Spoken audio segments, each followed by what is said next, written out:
Sure shot, baby!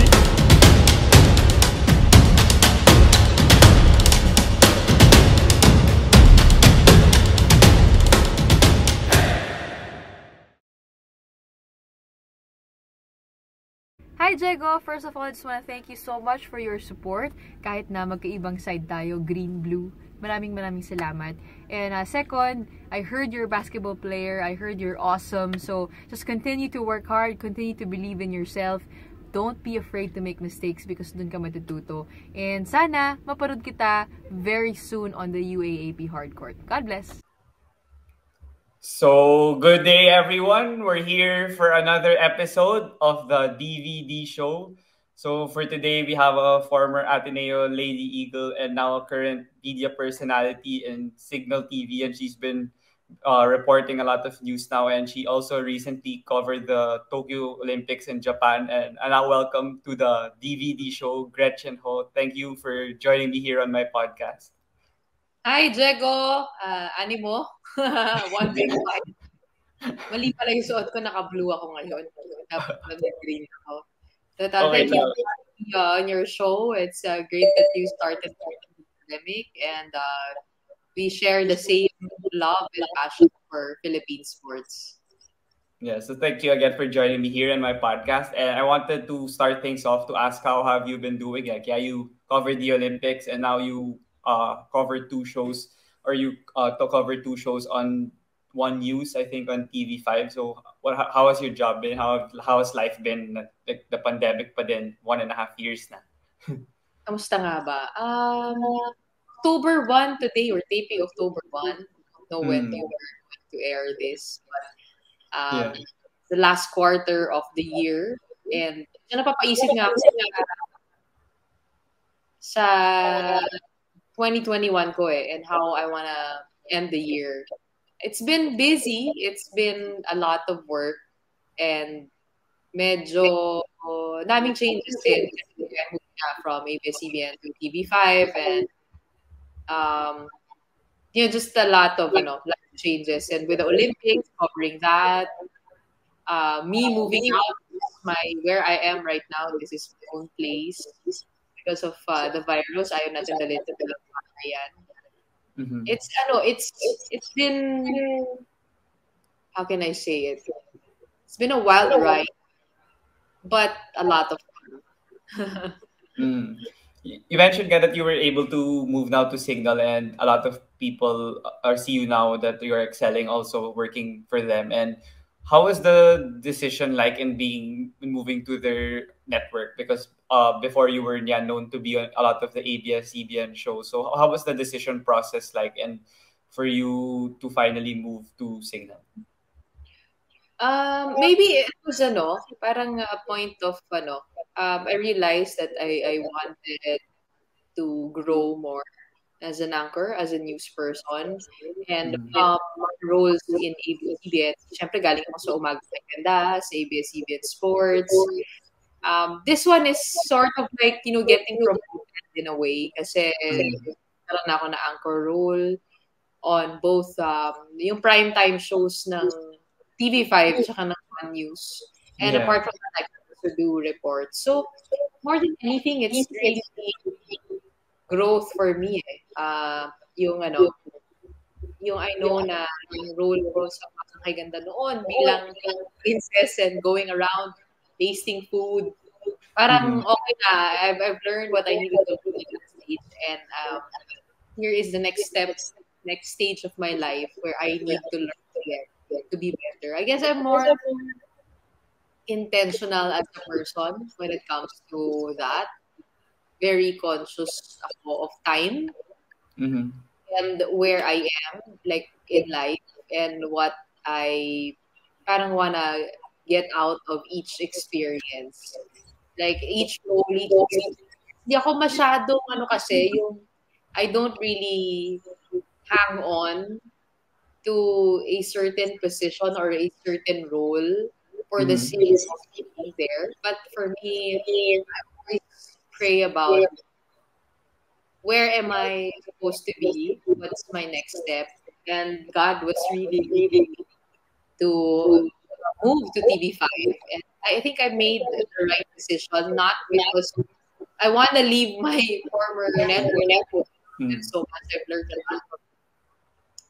But because yun nga, the opportunities there were quite limited for sports and entertainment news. Kasi nga, di ba, pandemic, daming nawalang show, dami kong katrabaho na nawalan din ng work. So, napaka-limitado rin ng opportunity for somebody like me. And TV5 needed me because they were getting a lot of the sports properties from ABS-CBN.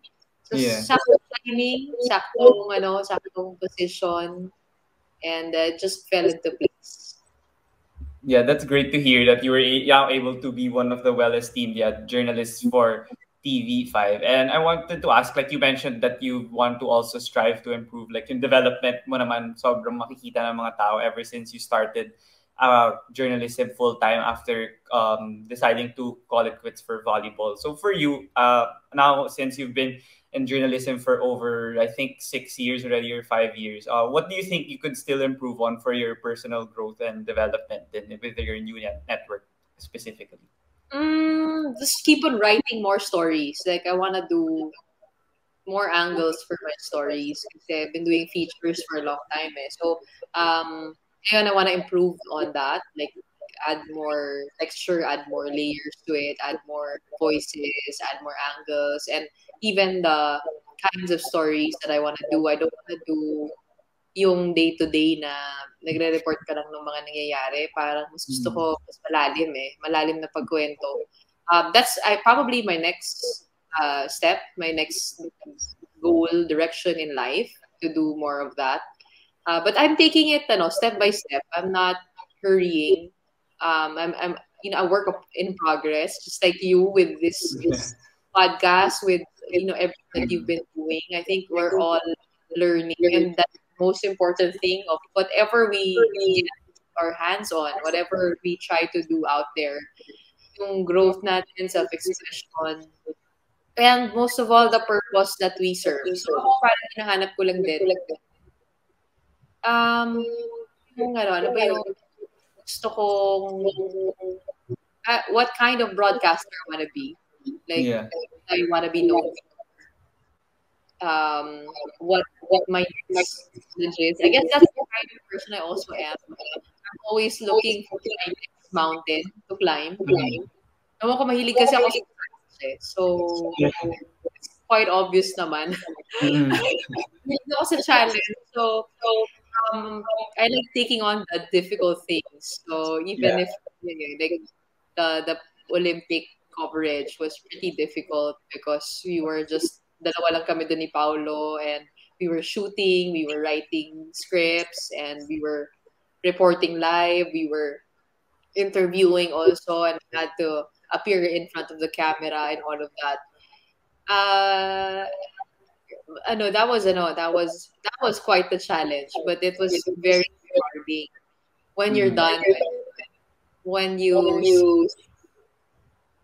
I mean the fruits of ultimately leaving no stone unturned and making sure that the stories.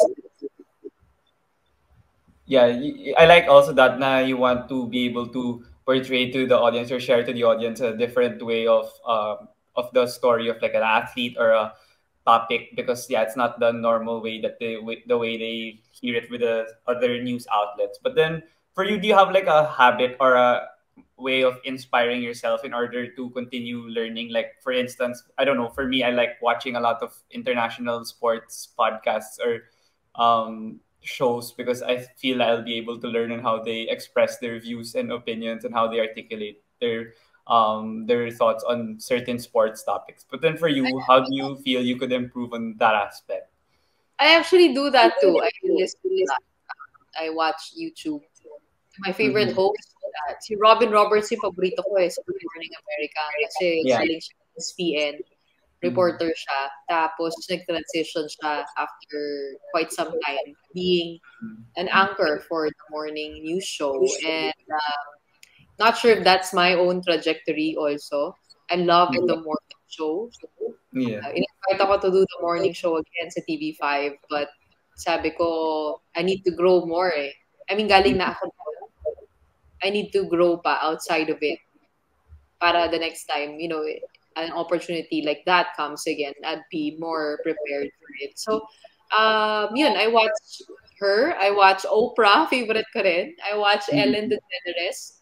I move outside of sports yung realm ko, it's just, I wouldn't say it would just be sports. It's more human interest. So, um, I love listening to yung kwentong buhay ng mga tao, features. I think that's more of who I am. Yeah. Parang not just, actually, what I want to move towards is not just telling good news or happy news, which I did in ABS-CBN, but more solutions journalism. But I have a long way to go. I have a lot to learn. I read more books, expand my knowledge, delve into the news. Kasi I also do hard to for the big story on One News. Ano pa ba? Netflix. Nanonood ako ng sarili ko. Kasi baliktad ako. Hirap ako manood ng Netflix kasi when I'm so active in life. Yeah, mahirap. I don't want to waste time to sit down and watch.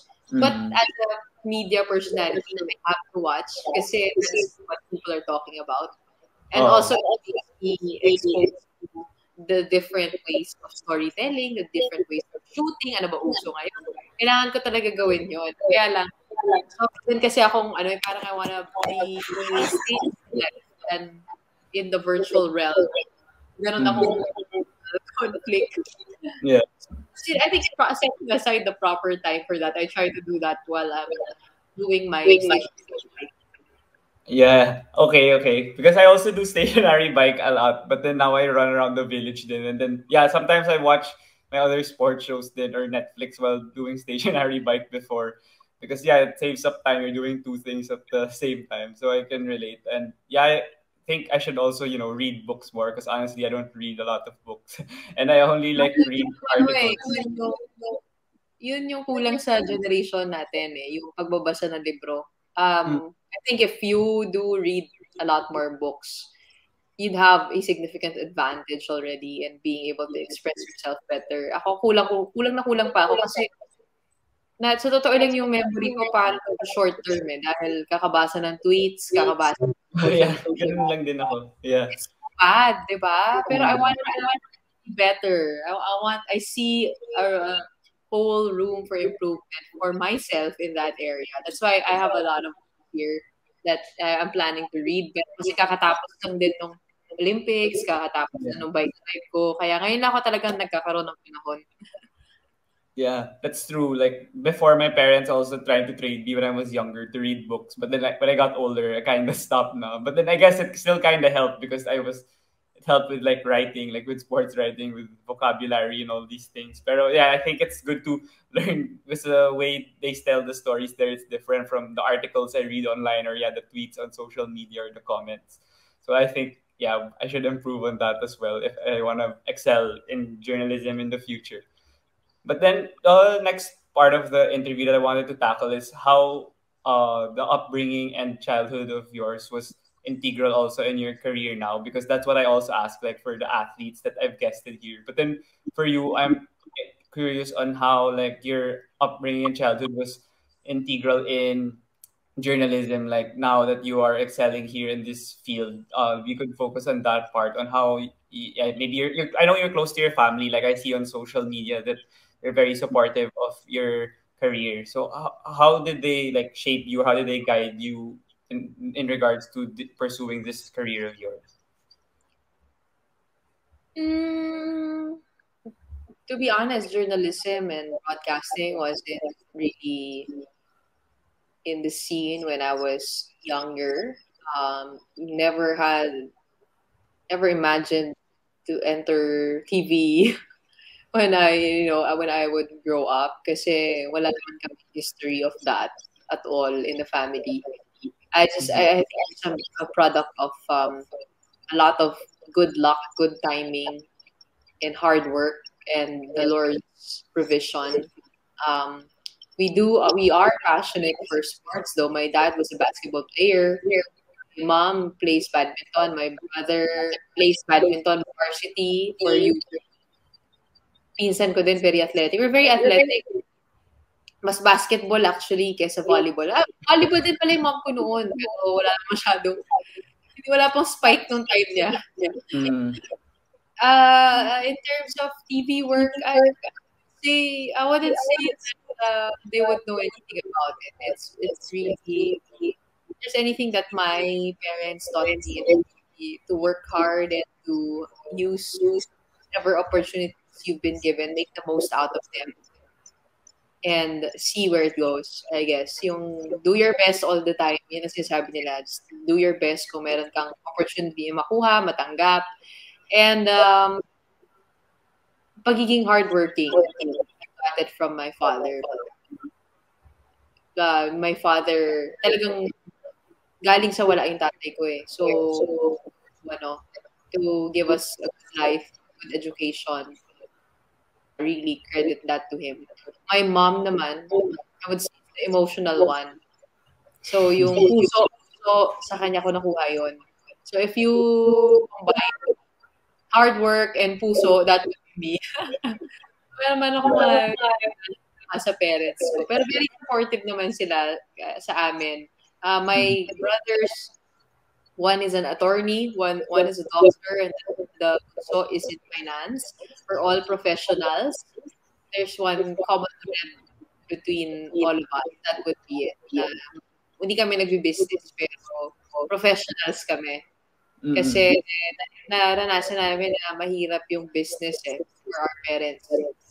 So, sabi ng parents namin, maging professional na lang kayo, at least fall back nyo yung business. Anytime you wanna go into business, you can get into it. And if you don't wanna do business anymore, you still have your profession, di ba? So, I guess, carving out my own with that in mind. So you said that you guys were very sports heavy also in your family in terms of playing. Like, you better not like, syempre ikaw lang yung nakalaro rin sa UAAP, and you eventually also played a couple of years in the professional level. Pero yung sa pagiging passionate sa storytelling, journalism, and reporting and writing and all these ventures you went into, saan nang galing yun, since nga you said that they weren't like that familiar with it, with their background and their experiences? Pero ikaw, sobrang passionate mo at that. At to be honest, walang pinanggalingan kasi kahit ako nung nagsisimula ako, at hanggang ngayon parang I always ask myself, why am I here? Parang, it was just a step-by-step thing that I got into kasi I have always been intimidated by journalism, the word, the vocation. I think it's a vocation. I wouldn't even call myself yet a journalist because it's a different craft. I do storytelling, but the work of a journalist and the weight that name carries, I'm not sure if I'm that. Pero binigyan ako ng chance ng boss ko to write a story on this volleyball player who found her father through our documentary. Yeah, and I thought it was such a compelling story that I had to tell. And people had to watch the docu. So sabi ng boss ko, sino magsusulat? Ikaw? So ako, sige, try ko. Sinubukan ko, nagsulat ako. Sunod ko yung kwento na yun. Naiyak yung mga producer ko. That was my first ever story in TV Patron. And sabi ko, okay, parang may pupuntahan ako dito. So I just kept on doing it. And I fell in love with the mission of giving exposure and light to people's stories, and especially to those who didn't have much of a voice in media. I would focus on those who weren't as famous, as popular, yung wala masyadong platform. Yun yung mga hinahabol na kwento kasi yung underserved Diba? Lagi tayo sikat lagi tayo dun sa headliner. Pero yung mga tao na napaka-talented o kaya napaka-compelling, ganda ng hindi nagkakaroon lagi na proper exposure or airtime. And I use also my social media to try to bring those stories to light. Not just on TV, no? So I try to do TV, Twitter, Facebook, Instagram, even stories, and present the story in different forms, like maybe in video, in pictures, in short posts with caption on Instagram and Facebook, through ano ba, yung parang stories na ano, na maliliit. Katulad nung journey namin no Olympics, meron akong highlights, tapos kinakwento ko yung, di ba, yung mga behind the scenes. And then, sa YouTube din.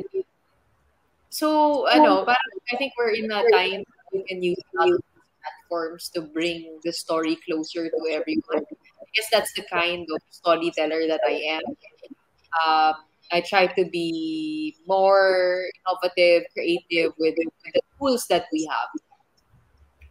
Yeah, that's really great na yun nga, like now social media and technology has taken a rampant increase over the past 10 years compared to before na halos lahat sa broadcast lang, like sa TV lang inaabangan lahat ng sports events. Pero now mas naka-focus na sa Twitter, like yung mga breaking news, like for instance, I'm a huge basketball fan, so yung mga trades kunwari or like free agent signings sa Twitter na inabangan kaysa sa TV. So yeah, that's one of the it adds up to the experience. It spices it up. It's closer to the people. I guess I'm more open-minded in that sense na alam ko hindi na tayo dapat nalilimitahan ng TV format, ng print format, 'di ba? Pero mahalaga pa rin 'yun. Hindi ko sinasabi na ano. Kasi like for example, I'm trying to get into writing now. So I did the long form. I just passed the long form. It's my first long form. I had a lot of difficulty with it. Kasi sabi ko, parang teka lang, ano ba ginagawa ko? Parang gano'n. Siyempre may mga, new pa rin naman. So, I get guidance from my friends who are veterans already in the industry. I have a lot of help from mentors. And it's a long way to go for me. Pero yung writing, I think we'll never be done. Kasi di ba, we all read articles, di ba? We still love stories. So, I'm trying to improve on that.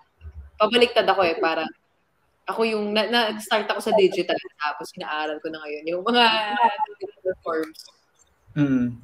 And ay maganda pang napakinggan ko sa'yo yung isang webinar sa Ateneo with Sir Sev and Sir Miko Halili, and you mentioned nga na sa Olympics you guys tried using a lot of social media and like used your phone a lot to try to capture the events na biglang hindi ka pinayagan sa ibang parts, like Kaloy-Yulo's event yata biglang hindi pwede kasi they have the right to broadcast it on their own network and all these things. Pero I wanted to ask yung sa tingin mong malaking effect ng yun social media and a different form of way of sharing sports news or even just news in general, and how do you think it will also grow over the next years and how it will change from like normal nga na TV and the traditional media? Paano nga ba magbabago? I think it should be complementary to each other. Parang the whole fan experience of watching on TV and following updates online, following the athletes' social media. As a media people, where our job is to bring all of that together and tell the story, find an angle to do it with, and ewan ko, parang mas madali na nga sa page natin ngayon kasi it's all there, information. They just have to search for it, look for it in whatever platform it may appear in, and dig a little deeper.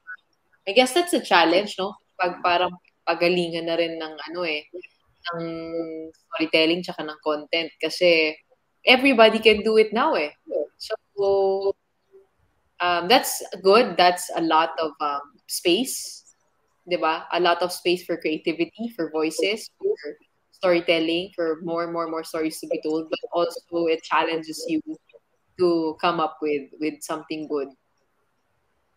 Yeah, for sure. Yung mga updates nga, like, kumari si Kaloy Yulo ngayon, gymnastics niya, yung elimination round, or yung preliminaries, parang hindi pa pinapakita masyado sa whenever the network I was watching in. Pero on Twitter, you tweeted it na Kasi hindi yung kasi ano ang daming naghahanap eh. So, I felt like it was my responsibility to make sure that people know what's happening there in Tokyo. And people understand his journey. I guess as an athlete, sobra akong passionate doon. Kasi ayoko na pakita lang ng mga tao yung score eh. Kasi pinakita yeah, mo iba. eh. Pero ano yung kwento ng mga numero yun, di ba? Paano yung pressure, paano yung kaba, kamusta yung demeanor ni Kaloy coming in, how did he look like, was he confident, was he feeling comfortable, did he, um, did his injury bother him, was his coach um, talking to him right before, di ba? All of those things, I think, I wanted to bring that to the audience. That's why I use my Twitter a lot. So,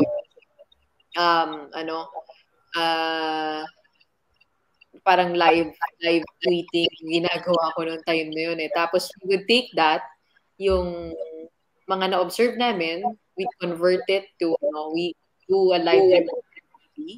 And then after the live report, pinapakita namin. So I'd write a full story for the English and Tagalog newscast. Tapos, Paulo was particularly good with his photos. Diba?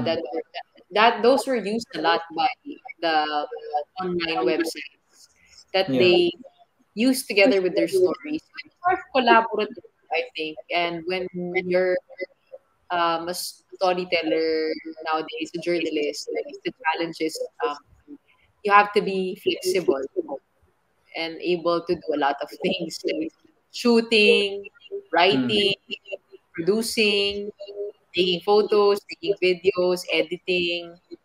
Diba? Parang all of that eh, if you want to be at the top of the game.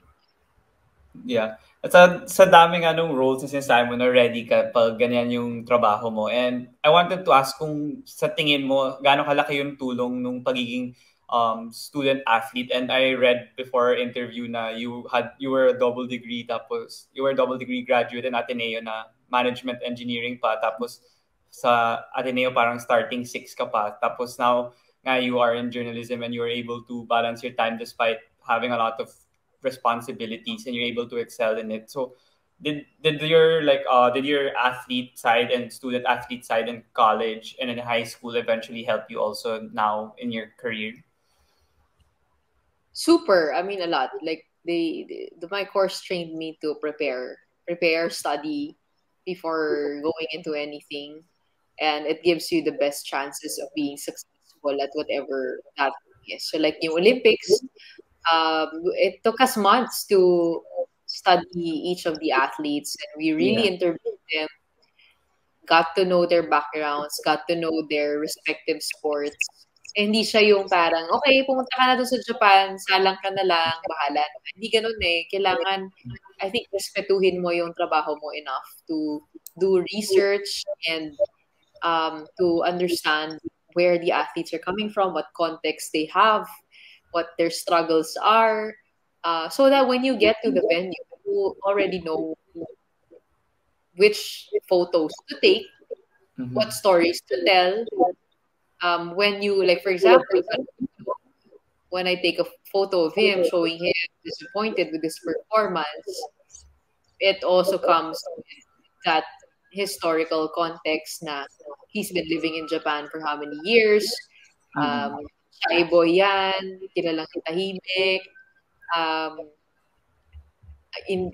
Sinishield siya ng coach niya from the media.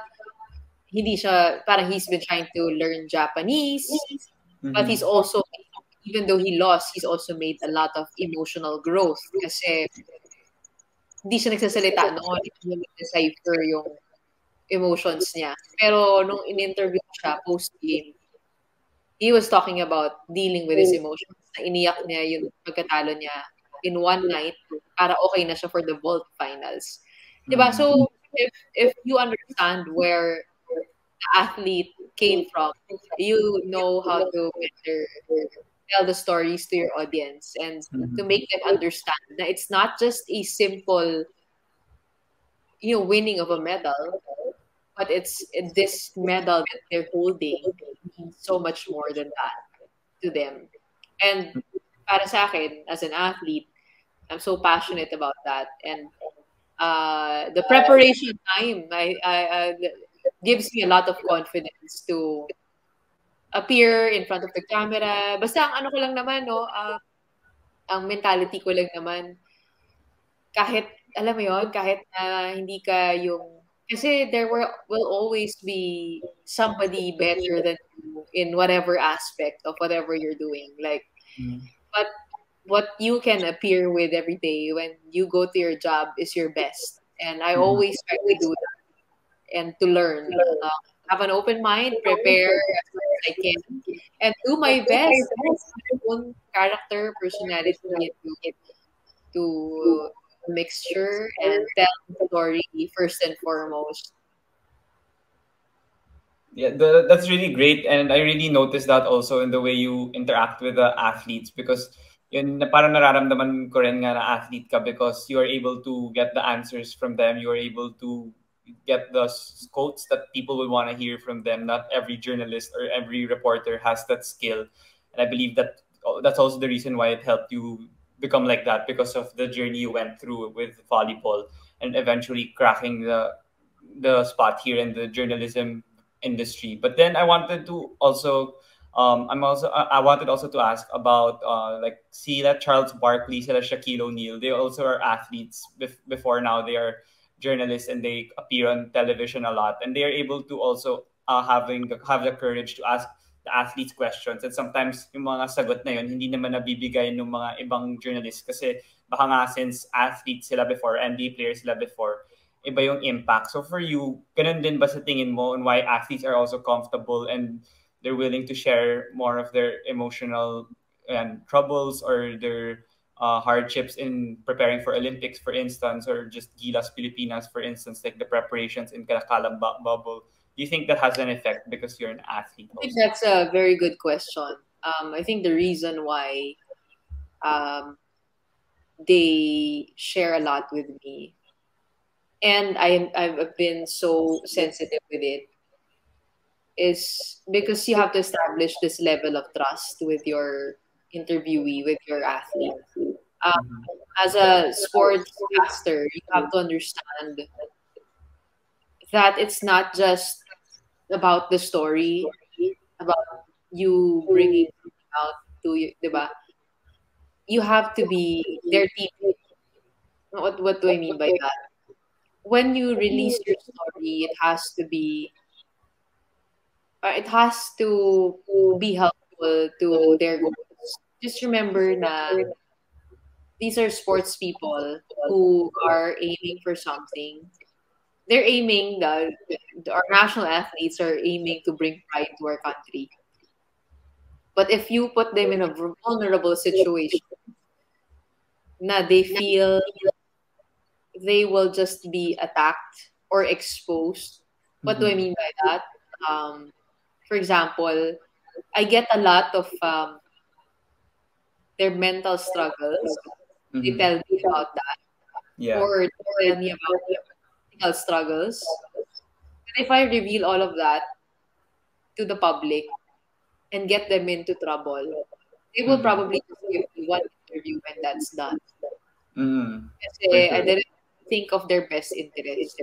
Yeah. And so, my interest here is to help them succeed. And I guess that's why they also feel comfortable with me, because as an athlete, I empathize with that side na alam ko kung ano yung kulang eh. Alam ko ano yung kulang alam ko yung mga hinanakit ng mga Pinoy athletes natin. Alam ko yung precarious situation they're in. Some powerful people will take it against them if they speak up. You have to be sensitive with all of those things and to handle the story knowing all of those factors. Kasi kung labas ka lang ng labas 'di ba? Parang you serve yourself first, your publication. Siguro kaya rin ako pumasok dito kasi naiintindihan ko yun.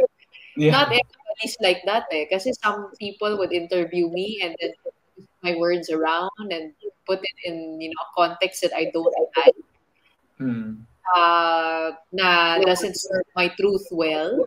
Mm. Or meron silang soundbite na pinutol nila tapos yung pagkakakwento nila hindi naman yun yung ibig ko sabihin. Yeah, it happens a lot. Oo, o kaya yung mga female athletes, pag dinidescribe kami, puro sa physical, o di ba, may mga cute, blah, blah, blah. I don't think that helps elevate anybody's dignity or, diba, or parang ako, I wanna do things in the way that I see fit and will give respect to the athlete, and that's my own brand, I guess, that I bring into the mix. Different naman din. Siguro tama ka, advantage ng being athlete ko, yung connection. Kasi same wavelength, same language, same kami ng mga pinagdaanan, in short. Yeah. So you mentioned na you are able to get the great quotes from them and you are able to make them express their full thoughts and feelings on certain issues or topics that you want them to tackle. But then I wanted to ask kung ano yung favorite na interview mo na marami ka talagang natutunan. Kahit hindi isa, maybe like a few na memorable sa'yo kasi you learned a lot from the athlete. Like, yun nga yung sinasabi mo kanina na you want to learn a lot about their story. Kasi ganun din sa here on my podcast, like the athletes I interview. Sometimes yung mga story nila, never ko pa narinig yun in other interviews. Pero here, na-share nila. So parang, it's really great to hear. And I, even as a podcaster and an interviewer, I learn a lot from them. So for you, what are your favorite ones na nag-stick talaga sa'yo? Siguro si EJ Obiena. Kasi that interview with him really bothered me when I was in the Olympics. He says a lot kasi press interview. Siguro kasi tanda lang din kami or he feels comfortable. So he shares a lot. He talks a lot, and he talked about his mental struggles in the Olympics. And when I released that, parang sabi ko, shit, tama ba? Tama bang, yun yung kwento. I was just, reporting it. Pero I was afraid na, parang tama ba yung timing na nilabas ko to bago yung laro niya? Kasi akala ng mga kalaban niya na vulnerable siya or hindi siya sa sarili niya. Hindi ba dapat after na lang? I guess, what I learned from that is it's different per athlete. Some athletes will not be bothered by the press, by any outside force. Like Pacquiao daw, kahit na maingay yung paligid niya, sobra pa rin siyang focused. But other athletes are a little bit more sensitive emotionally. Tapos, nalala ko, tinanong ko rin si EJ kung anong plano niya after the Olympics, kung is Paris 2024 in the cards. So I released that angle also na hindi siya sure. And somebody picked it up and then made an article out of it. And yun yata yung hindi nagustuhan ni EJ na parang people think na he's unsure daw, blah, blah, blah, blah. Oh, pero I remember. Yeah. Yung sa akin na nilabas ko, I just quoted him verbatim from the interview. There was someone who wrote about it who put it in a different context, I think, na nagalit siya. Yeah. Pero, I wouldn't say it was our fault also kasi siya nagsabi nun eh. Oh, yeah. It came from his mouth. Naka-video. It came from him eh. So I felt like EJ was battling the weaker side of himself that wanted to quit pole vaulting. Parang pagod na siya eh. Kinaramdam ko, nung Olympics, pagod siya eh. Tapos, nung nakita niya yung headline na may chance na hindi na siya mag-Paris 2024, doon siya nabigla. Parang, am I ready to do this? Alam mo yun, you're battling yourself in public. Tapos, he posted, di ba, refuting it. Yeah, that's what I remember, yeah. no, I will be back and I will be back stronger. And I think somebody like as a journalist who covered that and who released that, I think I did my part. Na I challenged EJ Obiena with his own truth by coming out with it. Diba? Na, ito ka eh. This is the reality of who you are eh. Yeah. What you said. Are you happy with that? Now, when you saw that, teka lang. Am I gonna quit? No, I'll be back stronger. And look what he did. He broke the national record. He broke the Asian record right after the Olympics. Kasi na-renew yung yung love niya for the sport eh. And it's essential. But that was a big learning moment for me, I guess. Yeah, that's really great. I didn't know actually that it came from your interview with him. I just remember that he posted nga haba Pero pa nung... hindi ako yung inano niya, may ibang kumuha dun sa interview ko or sa press con. Yeah. Pero ako yung unang naglabas no.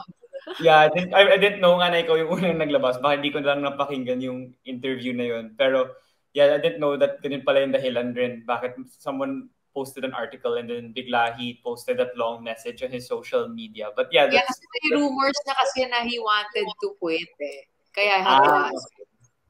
Is Paris 2024 in the cards? Yeah. Yeah. So yung interesting din na sinabi mo kanina na yung mga athletes, comfortable din sila makipag-usap sa'yo kasi you guys went through the same journey, yung mga hardships, everything. So I wanted to ask, like here in your journalism career, over the span of several years, ano yung talagang mga hardships na napagdaanan mo na I think you were very down now or sad or you were asking yourself, why am I doing this? Pero because of that, parang it became a springboard for you to strive to become better. And what was that experience like for you in order for you to, continue flourishing pa rin in the industry?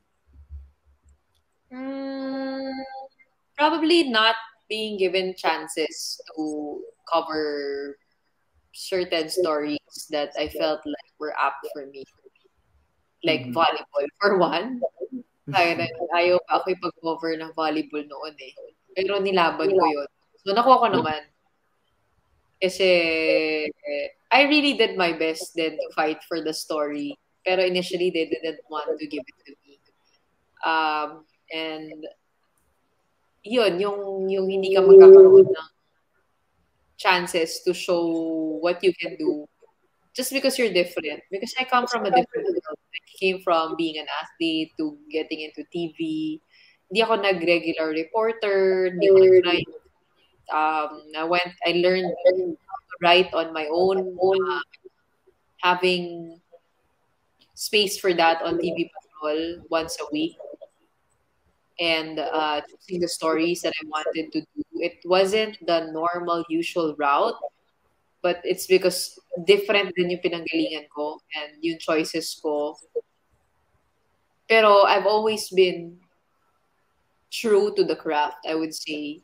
Na if I were to get into something, I wouldn't get into it just because I wanted the title, I wanted the position.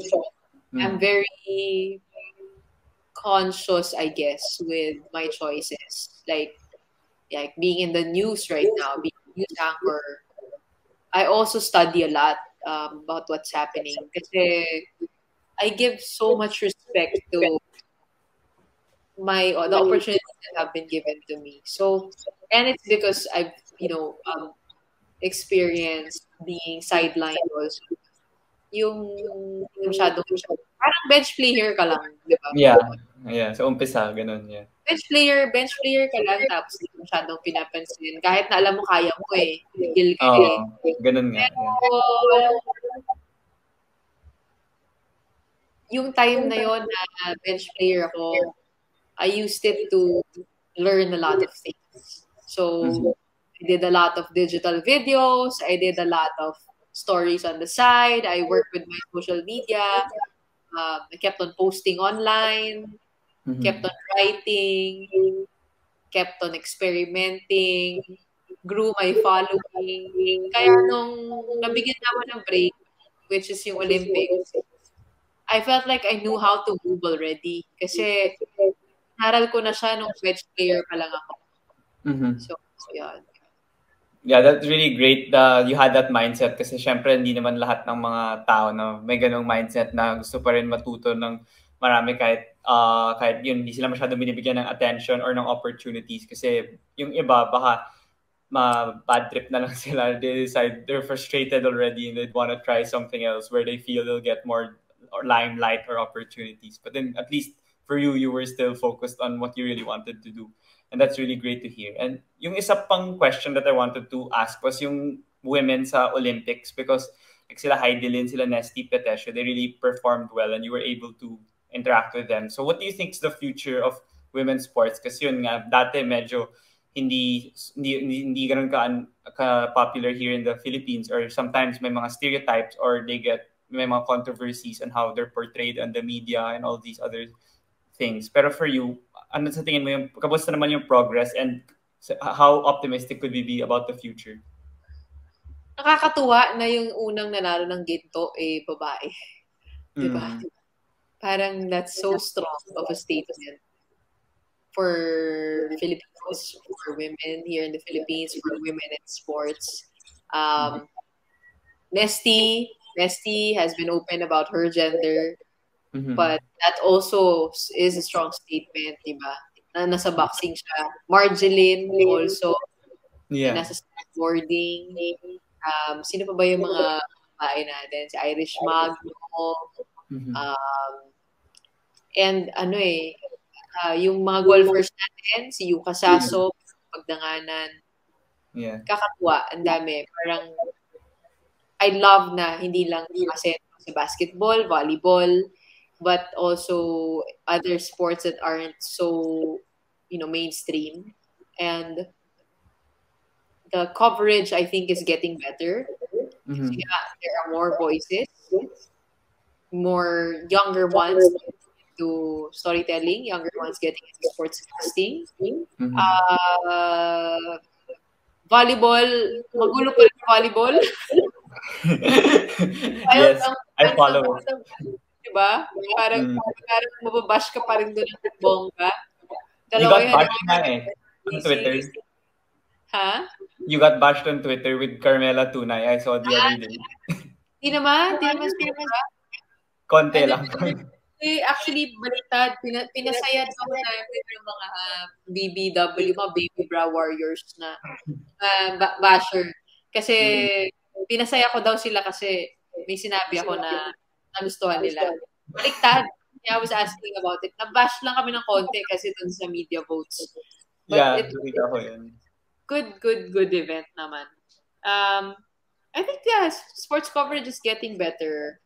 More people are reading also. More people are aware and I think they can relate. If you broadcast sports in more human way, people can relate more to the athletes rather than just numbers and playing games. Kasi niche yun people will, relate. Those who watch can understand that, but not the general population. Diba?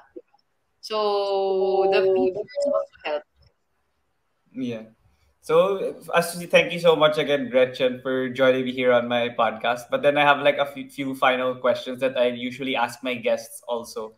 And one of it is, I know you watch the NBA, you tweet, you like the Warriors, you like Steph Curry. And I asked them, like, because in the bubble, the players were very vocal with the Black Lives Matter in the George Floyd incident. And then also with educating their citizens on how to vote that may have caused a change for Biden to actually win the elections because they know that they have the followers to influence people to vote and to know more about the social and political issues or the system in the US. Pero here in the Philippines, yung mga athletes hindi as vocal then as the ones in the US. So do you think that athletes could be more vocal or articulate their thoughts more on like their social media or their interviews here in the country because yun nga, they have a big following and they can have a influence on the elections of 2022. They might have a influence also on the results. What's your thoughts about athletes being active on social and political issues? For sure, we need more of that. We definitely parang yun din yung hope ko eh. Kahit na hindi political, kahit social lang muna eh. Social issues eh. Political kasi, it's a tricky territory. The social, you can start with getting people to speak up about, for example,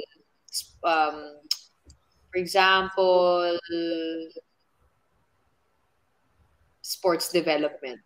Medyo political na rin. Pero, di ba, if we talk about that, or environment, or ano ba, get them involved in civic movements, or yung mga social community building activities. Di ba?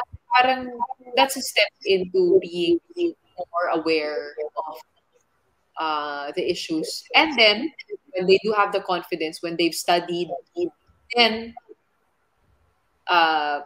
they can voice out politically. Ang ano ko lang is, sana aralin nila bago sila mag-voice out politically. Yeah, pero, for sure. Syempre, yun yung maganda. Maganda yun na, maganda talaga na mas marinig natin yung boses ng mga atleta. And Heidelin is a good role model for that, I think. That's why also she was given that grace also of being the first ever Filipino Olympic gold medalist, right? Kasi she's the character for it. She's the best for it, for that role. And I'm sure that will evolve in the years to come. Marami magagawa si Heidelin. Sana marami pang Ang problema lang kasi dito, when you voice out, when you're an athlete, and you're a national athlete, the politicians take it to you. So it's either they remove your slot or make sure you don't get paid. So it's hard, it's tricky territory. But for people like me, like let's say Raisa Valdez, she's my teammate kasi, kaya I'm like Kiefer Ravena. I hope, diba, na they use your platforms kasi we have the chance to defend other people who have less power over their situation. Yeah. So for the next question, this is just for fun. This is from All the Smoke podcast in the US that I listen to. If you had the opportunity to have dinner with 5 people, dead or alive, who would you choose? Hirap na tanong Yeah, mahirap nga kasi ka-cut down mo sa 5 eh. Parang Michael Jordan, I'm a Michael Jordan fan. Sino ba?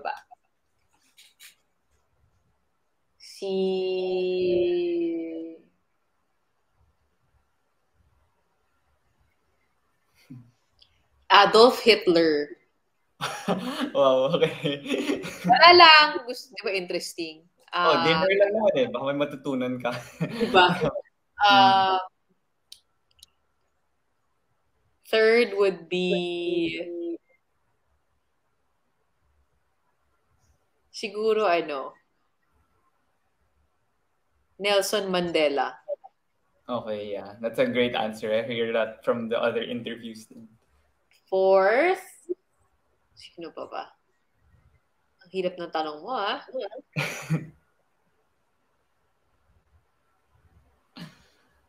Honest to goodness interview ba to? Sino mga controversial sa Pilipinas? Controversial.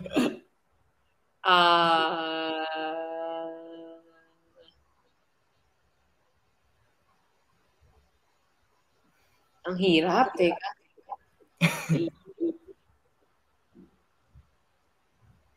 You can take your time, okay lang. People take long here. It's funny nga. It's supposed to be fast lang. Pero napapaisip yung mga guests. Ang hirap eh. Oo nga, mahirap nga.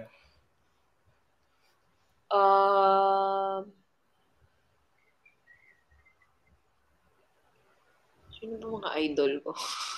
Steph Curry. Si Oprah. Si Oprah na lang, si Oprah. Fourth, si Oprah.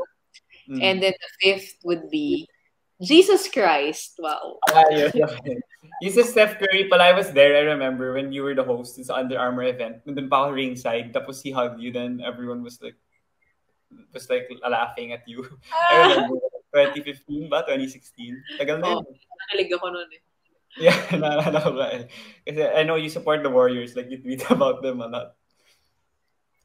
So yung final question that I ask my guest is, since nga I just invite people through social media, I don't really have connections with any of the media personalities or athletes. Who do you think I should invite here on the DVD show? Who are guests that you could recommend that would have a great story to tell or could share a lot here on my podcast? Hi, Dylan. I dare you. Mahirap nga eh. I tried though. But then yeah, I'm trying. I-goal mo na lang. I-goal mo na lang. Ano, sorry? I-goal mo na lang. Igo. Ang hirap. She has a great story to tell. Yeah, I tried I tried messaging also Coach Julius pero hindi nag-reply eh. Pero I don't know, let's try again some other time. Well, down the line. Yeah, I'll try again some other time. So yeah, that's all the time I have for you today, Gretchen. Thank you for joining me here again on my podcast. And a lot of my friends and family know that I wanted to guest you before pa. And buti nga si Naveen Ganglani yung nakatulong sa akin. He gave me the number of Miss Ina to ask you to join me here on my podcast. And I really learned a lot from you because yeah, I want to be like a reporter, a host, or a journalist also in the future after I graduate. So yeah, thank you again for joining. And do you have any final message? Ano ba? Wala, just have fun, pursue your passion, and you stay creative, stay open-minded. Just let life take you to where you should be. That's it. Oh, okay. Thank you so much. Is it okay if we take a picture before you go? Okay. Sige, I'll take it from here. 1, 2, 3. Okay, thank you so much again, Gretchen, for joining me and stay safe. All right. Bye-bye. Bye-bye. Salamat.